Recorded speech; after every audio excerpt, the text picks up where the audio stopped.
શ્રી ધનેશ્વર મહાદેવ તીર્થ ના મહિમા વિશે આપણે ઉત્તર વાહિની નર્મદા પંચકોશીય પરિક્રમામાં તીર્થ વિશે જાણીશું. લોકપાલેશ કુબેરે સ્થાપના કરેલું ધનદેશ્વર તીર્થ નર્મદાના દક્ષિણ કિનારે છે. આના દર્શનથી સર્વ તીર્થોની ફળ પ્રાપ્તિ થાય છે. ચૈત્રી શુક્લ ત્રયોદશીના દિવસે જીતેન્દ્રિય રહી પરમ ભક્તિથી ઉપવાસ કરી તીર્થમાં ભજન કીર્તન જાગરણ કરવું, પંચામૃતથી સ્નાન કરવું, ઘીનો દીવો કરવો, ગીત વાદ્યો કરવા, વેદો પૂજા કરવી, બ્રાહ્મણોને જમાડવા, ગાયનું દાન કરવું.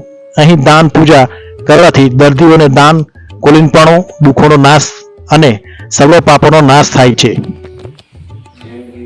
યજ્ઞેશ્વર કુબેર નર્મદાના ધારામાં શંકર ગુપ્ત રહેલા છે તે સાંભળી અત્રે આવેલ પાર્વતી સહિત શંકરના દર્શન કર્યા, તેમને પ્રણામ કર્યા. તે જ સ્થળે પોતાના નામથી યક્ષરાજ કુબેર ગ્રહો, બાળગ્રહો અને માતૃકા સહિત લુકેશ્વરથી ઉત્તર દિશામાં ધનેશ્વર મહાદેવની સ્થાપના કરી શિવ પૂજા કર્યા. પછી દેવગણો સાથે પોતે પણ ત્યાં રહ્યા. ધનેશ્વર તીર્થમાં વિદ્યાદાન કરે છે તે સર્વ દુઃખથી રહિત સૂર્યલોકમાં જાય છે.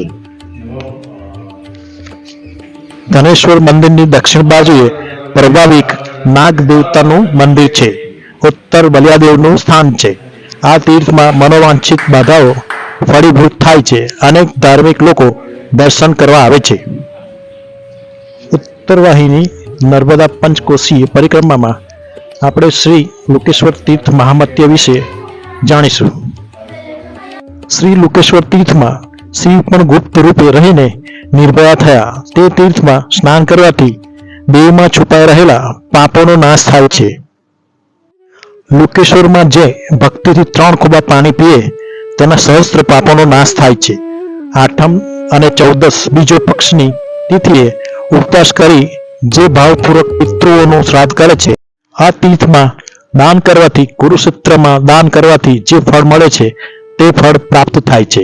ભગવાન શંકરે પોતે કહ્યું છે કે, હે રાજન, લોકેશ્વરમાં સ્પર્શલિંગ છે.